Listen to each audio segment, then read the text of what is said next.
is Chris Sturdevant. I'm with the Cold War Museum. My day job is a children's librarian. It's not often that I get to do both of those, but I'll talk a little bit about some kind of cross-references with the the Soviet blocs, many of which are the Baltic states and all these things. I'm sure a lot of you know about the Cold War. If you do know about the Cold War, if you lived through the Cold War, I'd just like to see a show of hands. How many of you do know what the Cold War is?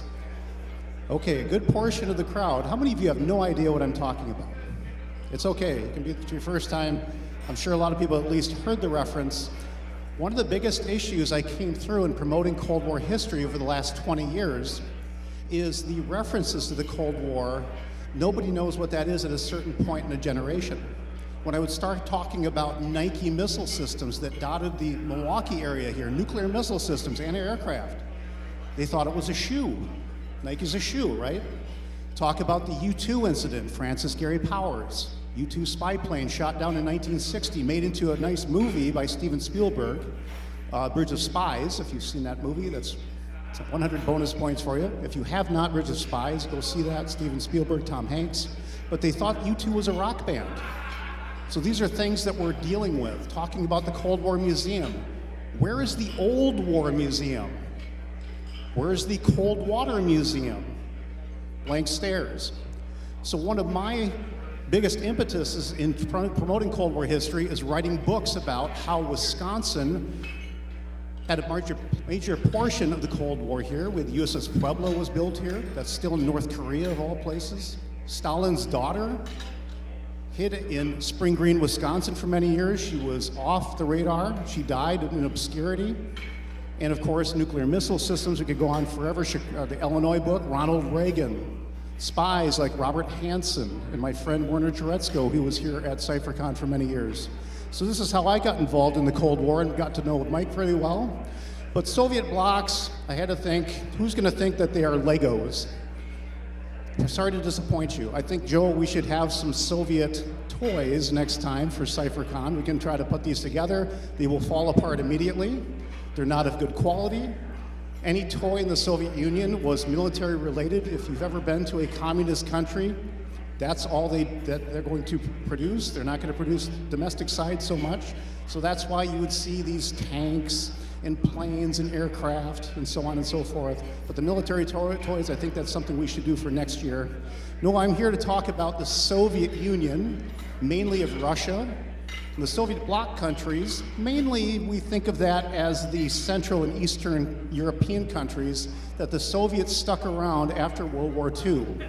Of course, we had one man who wanted to do something about the Soviets, that Patton, right? He said, we want to take these guys on now. Nope. And Patton ended up passing away a year or two after the war ended. So we really didn't have any voices that were fighting to take on the Soviets after the Second World War. We had some hawks, obviously, over the years. I'll talk a local connection here. But when we talk about Soviet bloc countries, we're thinking of East Germany, Poland, Czechoslovakia, Hungary, some of the peripheral countries that you see there, like Yugoslavia, Albania, kind of went their own way at one time. China, though, Cuba, North Korea. So when you're talking Soviet bloc countries, they're generally countries that align themselves with the Soviet Union. Some of the non-aligned countries, like India and Pakistan. So you've got a lot of countries that were still communist-oriented. And a lot of that didn't just happen after World War II, obviously. That would happen after the First World War, when Lenin's revolution, was uprising and planting those seeds in a lot of those countries. But I'll reverse course. If you fell asleep 3 days before school got out in high school, when they started talking about the Cold War, or you're daydreaming out the window and you didn't know what the heck the Cold War was, I keep thinking of this Simpson guy that ran out the door and said, hey, you didn't even see how it ended. We did win. Punchline. But of all the things that we do talk about, these cartoons are great. The Cold War reenactors are a lot of fun because you can go anywhere in the country or certain places. You can see Revolutionary War reenactors. You can see Civil War reenactors. What do you do for the Cold War? Hide under your desk, duck and cover, kiss your butt goodbye if the bombs start flying, right? Everybody remembers that duck and cover with the turtle, right? That's duck and cover. Turning into a lounge act here.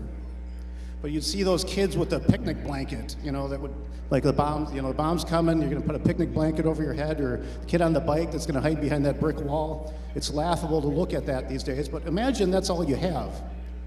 Boris and Natasha, great. Moose and squirrel, we're going to get them. Stroke, stroke, stroke. They're chasing after Rocky and Bullwinkle. You can see a lot of that played at the Eisenhower Museum in Kansas there. And who could forget good old Charlie Brown testing the H-bomb in the backyard.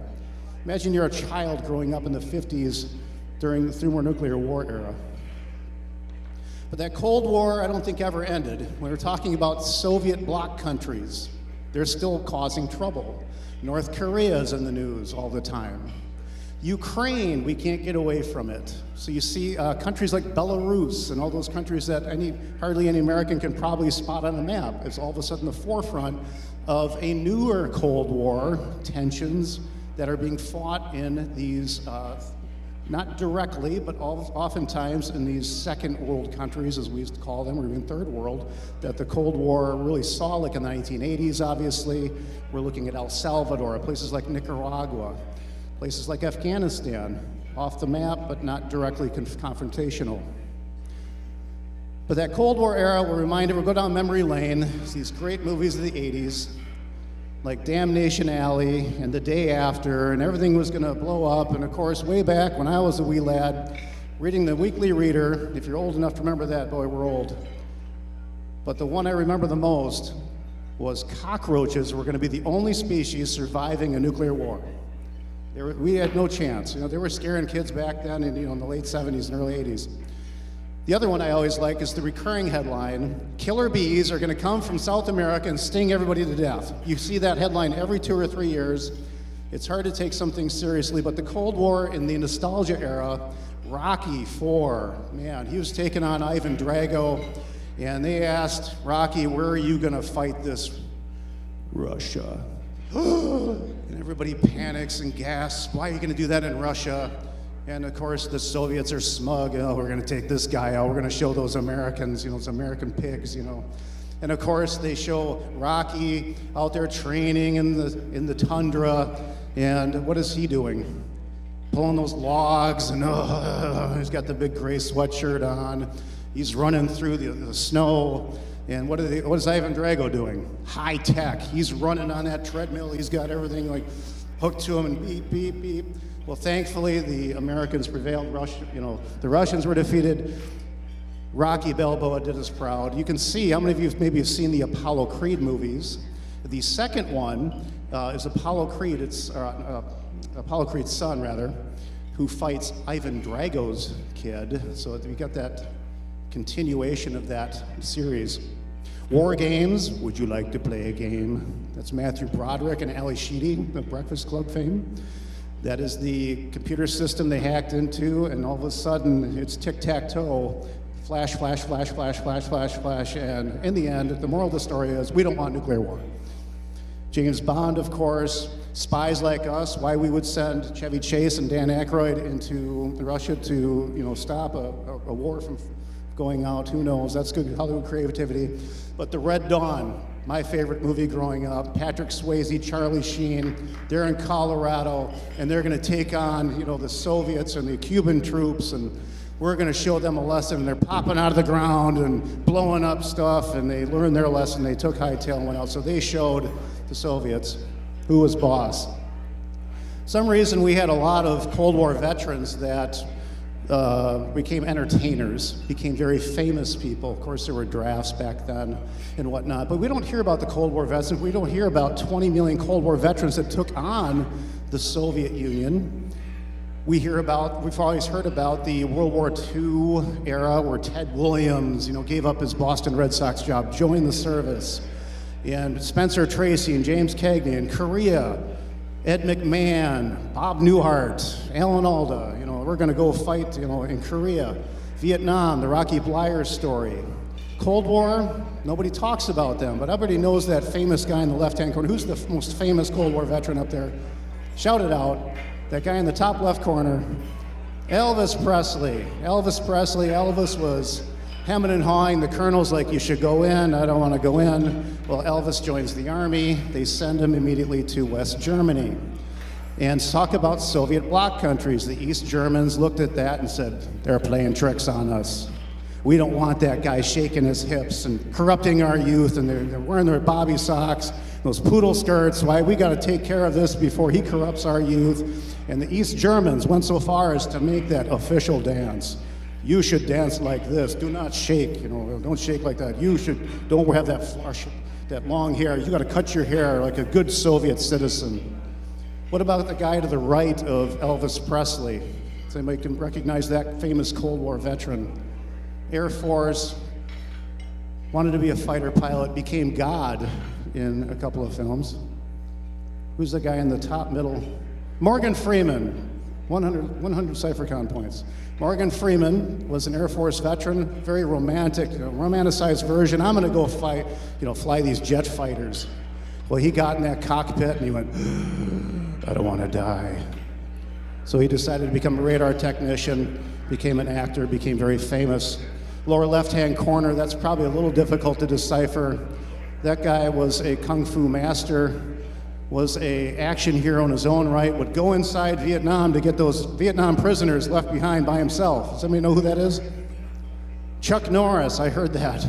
Chuck Norris, Air Force, learned a lot of his, obviously, karate stationed in Japan. He was an Air Force guy, became a very, very famous actor, obviously. What about that guy in the middle with the mop? Any Star Trek fans here? That's Leonard Nimoy. Leonard Nimoy in the Army. Live long and prosper. Bottom right-hand corner, that's an obvious one. That is Bob Ross. Bob Ross, that's a fun story. Bob Ross was from Florida, joined the Air Force in 1961. Air Force, in their humor, sends him to Alaska. He's in Alaska, and he decides he's got a lot of time on his hands. He's gonna pick up a hobby. He's gonna start painting. And he loves that landscape, and he loves those mountains. And he's going every day. He's got a 30-minute lunch, so he's really fast, gets back to the base. Wet on wet technique. If you watch those Bob Ross specials, that was his technique, all because he had to hurry up and get back to the base. He eventually became a drill instructor. As in the Air Force, we call them military training instructors, MTIs. And he would be yelling all the time. And he thought, I just hate all this yelling. I'm gonna put in a little happy bush there and put a little happy tree in there. So you can thank the Cold War for Bob Ross's contributions to painting in his military service. Top right-hand corner will end this moment. Does anybody recognize that guy? Very famous musician. The Ring of Fire. That's Johnny Cash, Air Force. Air Force had that ear. They sent him in as an eavesdropper in West Berlin. He's on duty in early 1953, in March in particular, and he's listening to that Soviet and East German traffic cable and the Soviet bloc border there in East Germany, and he hears something very curious. He's purportedly the first American to hear that Joseph Stalin has died because of that radio traffic. Now, of course, Johnny Cash would go on to make an illustrious career, the Man in Black. He would put on that guitar, and he made his way to Memphis, the Sun Studio, and he got that record contract. The rest is history. Well, people for years would tell Johnny Cash, "I can't believe you had that sound." And after a while, he's like, pulled this guy aside, and he said, "You know what? That's all my guitarist could play." So that signature sound there of Johnny Cash heard that Joseph Stalin had died. So just a few more tidbits I'll wrap up with. If you're looking for that local connection to the Cold War, the Operation Rollback was one of those fun facts. The Marshall Plan passed. We had to do something about those Soviet bloc states. So they put in a little bit of money. 5% of the Marshall Plan went to funding guerrilla groups behind the Iron Curtain, thanks to that Milwaukee congressman there and a man named George Kennan, who went to school over in Delafield at St. John's Military Academy, and he became the first foremost Soviet expert for the United States, became an ambassador. So he was the containment policy, and that's how his idea was to counter the Soviets instead of directly going into nuclear war.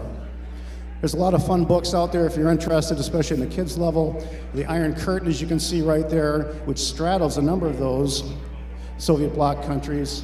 The Iron Curtain was a 4,000 mile just on land there. If you include Finland, it's over 6,000 miles.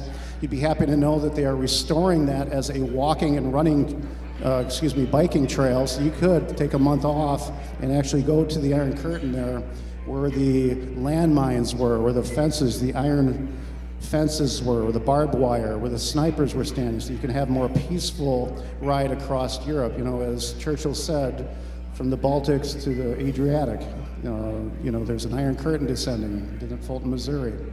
And so that's what he was talking about. We've had a number of authors that have come over the United States, especially Peter Sees, who talks about his childhood growing up in a Soviet bloc country, that is in Czechoslovakia. As you can see, everything that he remembered as a student and growing up in Iron Curtain country, in a Soviet bloc country, very black and white and red, being told what to say, what to think, what art he could do. But in his mind, and what the student and youth of 1968 wanted, was they wanted color. They wanted to hear about the Harlem Globetrotters. They wanted the beat poets. They wanted rock and roll. They wanted the Beach Boys. They wanted to wear their hair long. That's a great book to read. But of course, eventually all good things have to end. The Cold War ended. Ronald Reagan stood up and said, tear down this wall, and he did eventually contribute to the end of the Soviet Union and the Soviet system. The Berlin Wall went down. One of the more famous figures to stand on that wall and do a little song and dance was David Hasselbeck, who sat there and he went up there and he was up dancing on David Hasselhoff, rather. So he's up there dancing and dancing. So David Hasselhoff, you see a joke going around for a long time that David Hasselhoff ended the Cold War.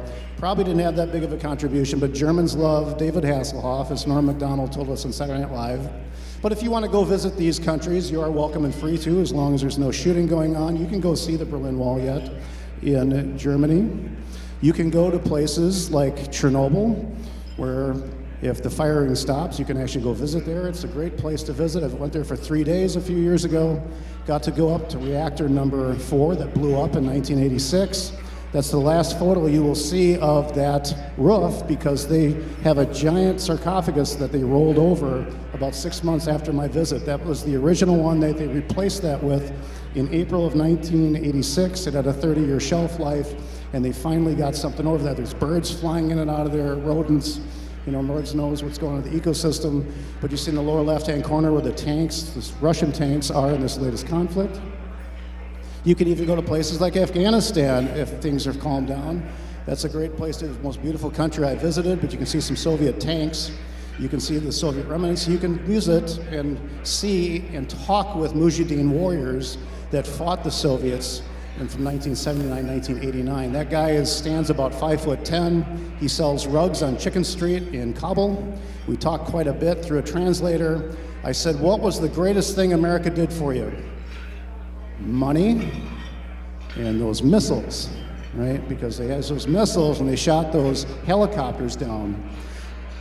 Contribution to the Soviet Union folding, how it ties back into Chernobyl. You know, when Chernobyl exploded, they needed to recall a lot of those helicopters back to try to put out that fire. They didn't really know what they were doing, but you can see the demise happen in real time. It's something I watched on TV, read about growing up, ended up visiting a number of these countries. So I encourage you, if you have the opportunity to visit some of these countries, they're really beautiful and really nice, especially those areas like Romania look really beautiful, Bulgaria, a lot of natural wonders, Macedonia, Albania, those are great.